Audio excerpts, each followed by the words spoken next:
चलिए आगे बढ़ते हैं खबरों की ओर। सूरजपुर जिला प्राकृतिक संपदा से संपन्न जिला है, जहां पर कई प्रकार की प्राकृतिक संपदा प्रचुर मात्रा में उपलब्ध है। खासकर कोयला और इसी काले हीरे पर पिछले कई सालों से कोल माफियाओं की नजर रहती है। जिले में पिछले कई सालों से अवैध कोयले का कारोबार धड़ल्ले से चल रहा है। इस अवैध कारोबार में अब तक कई ग्रामीण अपनी जान गंवा चुके हैं। हालांकि पुलिस विभाग समय समय पर कार्रवाई करता है, इसके बावजूद इस अवैध धंधे पर पूरी तरह से रोक नहीं लग पा रही है। देखिए।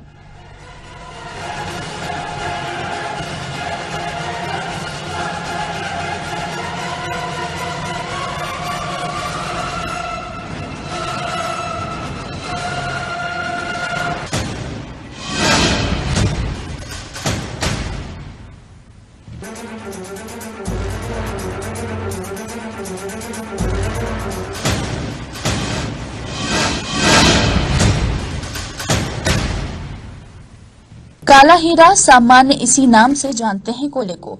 सूरजपुर और बलरामपुर जिले को कोयले के लिहाज से काफी धनी माना जाता है।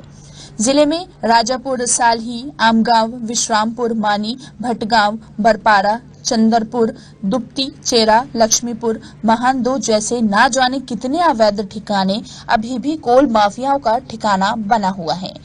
पुलिस को जानकारी होने के बावजूद अभी तक इनके द्वारा कोई बड़ी पहल नहीं की गई है। हालांकि समय समय पर कुछ कार्रवाई कर पुलिस अपनी उपस्थिति दर्ज कराती रहती है, जो कि इन कोल माफियाओं पर नकेल कसने के लिए नाकाफी होती है। कोयला तस्कर ग्रामीणों को पैसा का लालच देकर SECL की खदानों में भेजकर कोयला चोरी करा रहे हैं। साथ ही जंगल के कुछ हिस्से में भी अवैध उत्खनन करा रहे हैं।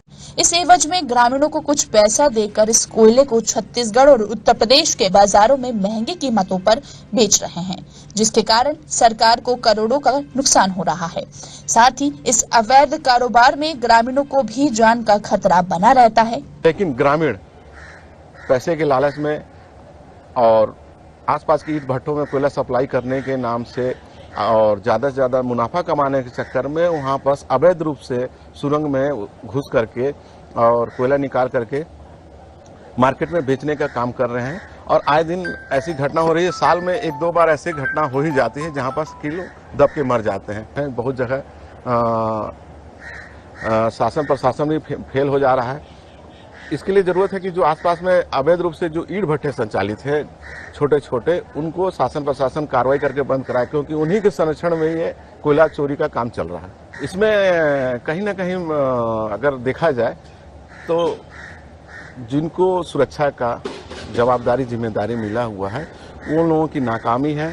और बात है ऐसी चल के सुरक्षा कर्मियों की, तो ऐसे कई मामले सामने आ चुके हैं जो इनमें खुद वो लोग संलिप्त हैं।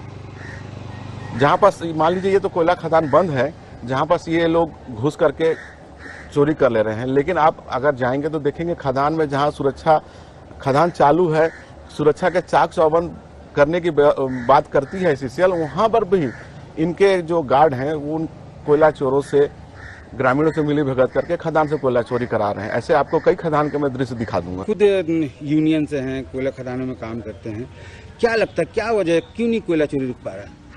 नहीं रुक पा रहा। इसमें मंशा प्रशासन का जब तक नहीं रहेगा, कोयला चोरी बंद हो तब तक नहीं हो सकता। इसमें तो जो बातें आ रही हैं कि कोयला चोरी बड़े बड़े लोगों की इसमें संलिप्तता है, तो स्वाभाविक रूप से न तो SECL का कोई अधिकारी कर्मचारी कुछ कर सकता है। हम लोग लगातार लिख पढ़ रहे हैं, हमने आपको पत्र भी मैं दे रहा हूँ कि पहले हमने लिखा पढ़ी की है, कोई कार्रवाई नहीं होती। पूर्ण रूप से संरक्षित कोयला चोरी है कि हम लोगों की बात SP और उससे ऊपर की होती है, रायपुर तक होती है। वो ये बोलते हैं कि TI और थाना कुछ नहीं कर सकता, वो यहाँ आ नहीं सकता हम लोगों के बीच में, तो तुम लोगों की क्या औकात है? तो अब जब ऐसी परिस्थिति है तो क्या कर सकता है? आप बोल रहे हैं कुछ बड़े लोग का संरक्षण, कौन है वो लोग? बड़े लोग का संरक्षण मतलब बिना संरक्षण का ये संभव ही नहीं है कि राजनीतिक संरक्षण न हो, बिना राजनीतिक संरक्षण के बिना इतना बड़ा ये सब चीजें हों। अभी तक SECL की कई खदानें इस अवैध कारोबार के कारण कई ग्रामीणों की कब्रगृह बन चुका है। वहीं पुलिस कोयले चोरी की बात तो मान रही है, लेकिन पुलिस की मिलीभगत से इनकार कर रहे हैं। 2022 की बात करें तो अभी तक पुलिस ने अवैध कोयला चोरी के 35 मामले दर्ज कर 307 टन कोयला जब्त किया है, जिसकी कुल कीमत लगभग 25 लाख बताई जा रही है। पुलिस के अनुसार कोयला तस्करी पर रोक लगाने के लिए SECL कर्मचारी और अधिकारी अपनी जिम्मेदारी नहीं निभा रहे हैं। वहीं SECL प्रबंधन कुछ भी बोलने से इनकार कर रहे हैं। जिले में लगातार अवैध कोयले की चोरी की सूचनाएं मिलती रही हैं। पुलिस अधीक्षक महोदय के द्वारा स्पष्ट निर्देश दिया गया है कि किसी भी प्रकार की अवैध रूप से चोरी बर्दाश्त नहीं की जाएगी और कार्रवाई करने के निर्देश दिए गए हैं। इसी कड़ी में जिले में लगभग 35 प्रकरण अवैध कोयले के खिलाफ पंजीबद्ध किए गए हैं, जिसमें लगभग 360 टन कोयला जब्त किया गया है, जिसकी राशि होती है लगभग 32 लाख रुपए। पूर्व में यहाँ पर प्रतापपुर थाने क्षेत्र में 3 ग्रामीणों की कोयले की खदान में चोरी करते वक्त दब के मृत्यु हुई थी, जिसमें मर्ग कायम किया गया है। इसी के मद्देनजर हमारे द्वारा पुलिस अधीक्षक महोदय द्वारा और जिले के सभी राजपत्रित और थाना प्रभारी के द्वारा आसपास के गांव के लोगों को, ग्रामीणों को एक जागरूकता भी किया जा रहा है कि इस तरीके से अवैध कार्यों में संलिप्त होने से कार्रवाई पुलिस की लगातार जारी रहेगी। साथ ही इस तरीके से कार्यों से आप लोग अपने आप को अलग रखें, इसके लिए लोगों को जागरूक किया जा रहा है। वहीं इस अवैध कोयले के कारोबार को लेकर विपक्ष भी अब मुखर हो गया है और इस काले कारोबार को लेकर सड़क की लड़ाई लड़ने की तैयारी कर रहा है। देखिए, इस प्रदेश में जब से भूपेश की सरकार है, जब से कांग्रेस की भूपेश सरकार आई है, इन लोगों ने बड़े बड़े वादे किए थे, बहुत लोग लुभावने वादे किए थे कि हम भ्रष्टाचार हटाएंगे और ये हटाएंगे वो हटाएंगे। निश्चित रूप से आप देख रहे हैं कि जब से इस प्रदेश में कांग्रेस की सरकार आई है, चाहे वो रेत के अवैध उत्खनन का मामला रहा हो, चाहे वो कोयले के तस्करों का मामला रहा हो, आप देखे होंगे कि पहले भारतीय जनता पार्टी की जब सरकार थी तो गांव में लोग सुकून से रहा करते थे, अमन चैन की जिंदगी जिया करते थे। आज गांव के वातावरण इतने खराब हैं कि बाहर से गुर्गे आकर के और गांव में जा करके और गांव वालों को धमका करके, डरा करके और उनके क्षेत्र से अवैध उत्खनन कर रहे हैं। चाहे वो कोयले की तस्करी का मामला हो, चाहे वो निश्चित रूप से अवैध रेत उत्खनन का मामला हो, और ये सरकार उनको संरक्षण दे रही क्योंकि इनके नेता उसमें पैसा कमा रहे हैं, उनके नेता माला।